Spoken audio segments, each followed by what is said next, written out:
Welcome to FPTV New Releases, where it's my pleasure to be joined once again by the three biggest names in noir hardboiled fiction, Max, Allan, Collins. How are you, mate? I'm really good. I'm really good. It's always great to be with you. Yeah, and right back at you, brother. It's so great to see you, and we've got a real treat because this time around we're talking about your new novel from Hard Case Crime. The epic Skim Deep, which is the awesome return of your character Nolan. So let's get into the history of the character first and how we get to Skim Deep, if you don't mind, Max. Well, sure. I'll show you the first book. This is the first book that was published in by Curtis Books in 1972. Came out in January 1973. I was probably about 21 years old.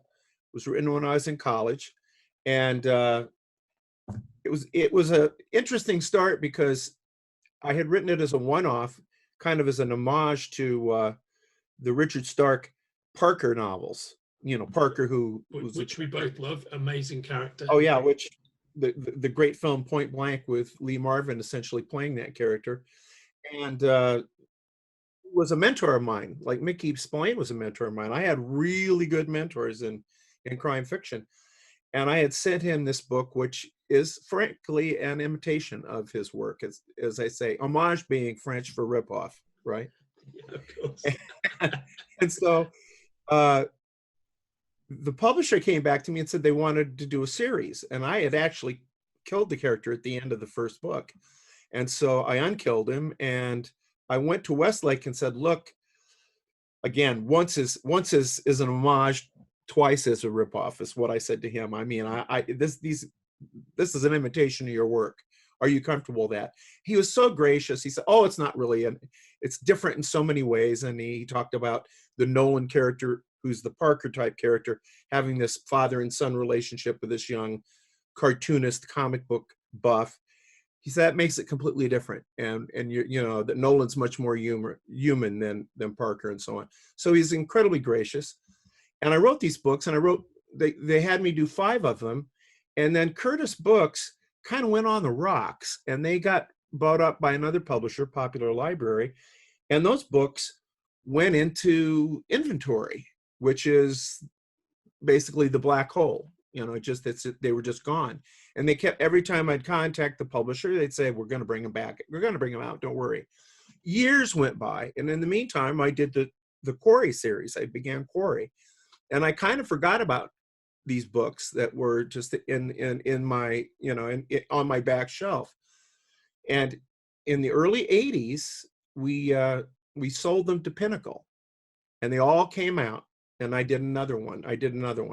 And so Pinnacle brought these out in this kind of executioner kind of format. Yeah, right. Lovely. And an interesting aspect of this is that the guy who created the executioner thought I was imitating Mac Bolan because and I'd actually created Nolan before he created Bolan, but he didn't know that. Also, let's be fair. Let's be completely honest. I read a lot of the Executioner when I was a kid.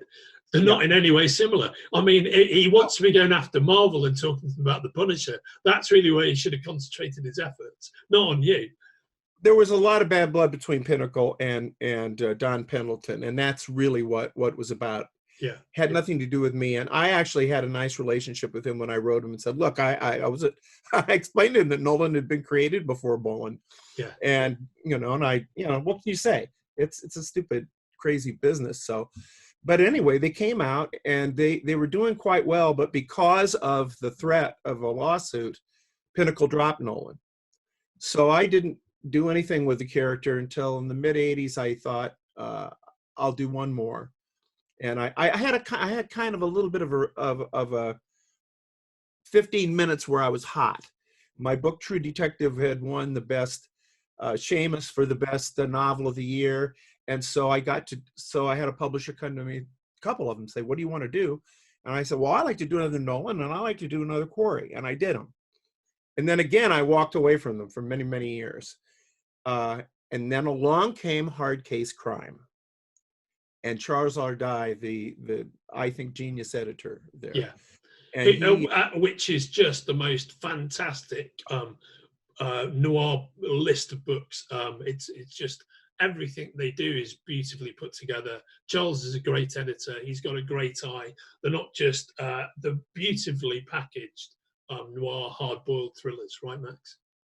well, his, the bravery he has in this politically correct environment to come out with books that look like they could have been on the newsstands in 1965 or 1970, with the babes and the guns and all the things you're not supposed to do now. And people have really understood it. It's a retro vibe, and they've really related to it and connected with it.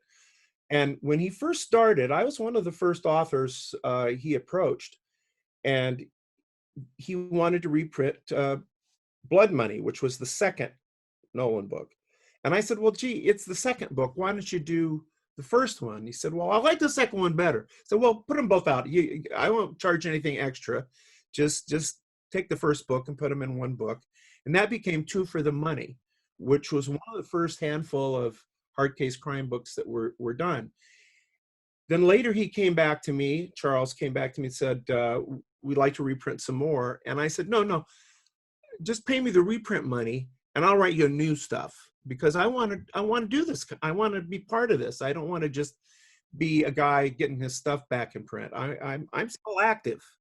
And so we did The Last Quarry, and out of that came, we've done 15 or something. We had a movie, had a TV show, right, and so my instincts were correct to not just republish old stuff, but to do new stuff. But all along, every once in a while, Charles will say, when are you going to do another Nolan? And I'm like, I'm Nolan's fan. I've done those. I mean, that's over. And he'd every now and then he'd say, why don't you do another Nolan book? So finally, just to shut him up, Charles, you get off my back. I'm going to do another one. So anyway, I had actually ended the series basically. So I had a kind of a coda in mind. I had it in mind for a long time, which is the basic premise is that Nolan finally marries his his lady love, and goes to Vegas for a honeymoon, and is spotted in the casino, and they assume he's casing the joint, and mayhem ensues. That was always the basic idea, and it still is. Then I have this hillbilly family that I like to write about in the Nolan books, the Comforts, who are basic like if I can't think of the actor's name now, but these actors that you would see in movies and in like Sam Peckinpah movies, people like a Joe Don Baker figure, someone like that, Warren Oates kind of people. And I just thought, let's do a whole family of those people, and so they're kind of like the recurring villains that just pop up. No one will be engaging in some robbery he's planning or something, and these people are over here plotting revenge, and they kind of remind me of that. They kind of remember that family in Little Abner, the hillbilly family. The Scraggs. Do you remember? Yeah, right. What? That's a brilliant analogy. So I killed most of them off. So I decided, okay, well, what about, there must have been a mother. So I created, Ma Comfort.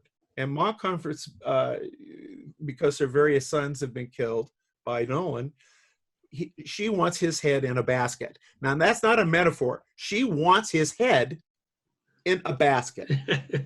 But there's a white sheep son who really disappointed her, because he went and got a good job and worked in a bank and didn't rob it. He just actually worked there. And she gives him a chance to make up for his, the way he strayed from the family heritage.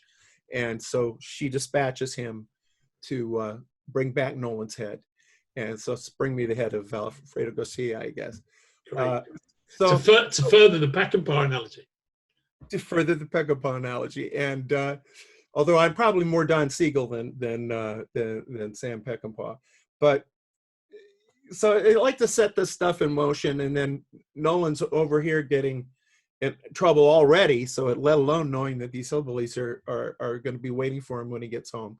So to me, I think Andrew, that a lot of what I do in crime fiction, while it's serious, it's on some level they're dark comedies. They're all dark comedies because I have a very sick, demented sense of humor, and I don't have to tell you that.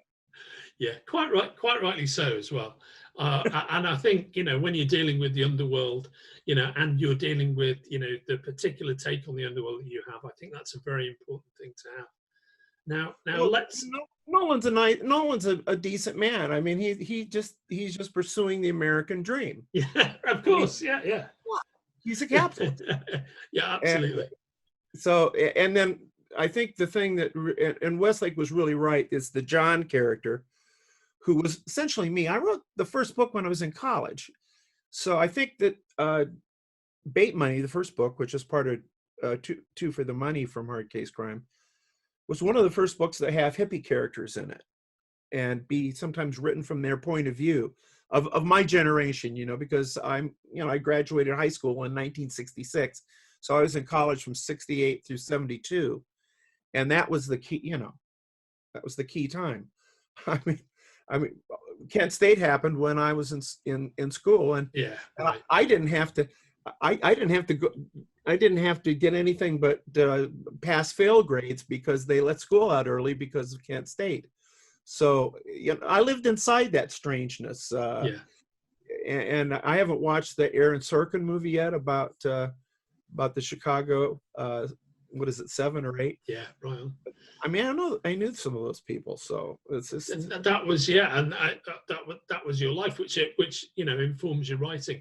There's one more thing I'd like to say about Skim Deep, which is Charles and the Hard Case Crime team have also re-released in matching jackets the whole Nolan back catalogue as well around this release of Skim Deep. Am I right?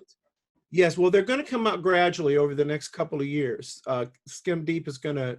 We're sort of being backwards because this Skim Deep is essentially the last book, and then we'll start over. But we're going to do 2 books to a volume, so that it won't take that long to catch up. They're fairly short books. They're probably 50,000-60,000 words, because that's what the paperbacks used to be. I grew up wanting to write that length. That length always felt good to me. Yeah, personally, mate, I still want to read that length to this day. I don't personally enjoy reading overly long novels, which I think there's a lot of Tarantino syndrome. As much as I love Tarantino, there's a lot of Tarantino syndrome with a lot of contemporary authors now who overwrite. Harry Potter's a great example. Those books, for me personally, are 4 times too long. Yeah, and so. Well, I've done some long books, and the Heller books. Of course, books tend to be very long, but they're appropriately long, I think. Of course, yeah. I think given the content, you have to deliver them that way. Could it just say we're going to run some of the images of the covers while we're talking about them here? Great. The covers Skim Deep and the new Nolan covers, they're really awesome. There's a great design through line. The design of Nolan may be familiar to fans of cinema. It's possible that you might see a resonance of a certain classic actor in Nolan's countenance. Is that not the case, Matt? It is. Did you know, Andrew, that I actually interviewed Lee Van Cleef? No, what, man? I would love to have interviewed Lee Van Cleef. It was very nerve-wracking because he was in the Quad Cities, Rock Island, near where I live, coming in for a golf tournament. And my dad knew some of the people involved with putting on the tournament, and I pulled some strings and kind of pressured him while he was there to sitting down in a restaurant with me and his wife and my wife.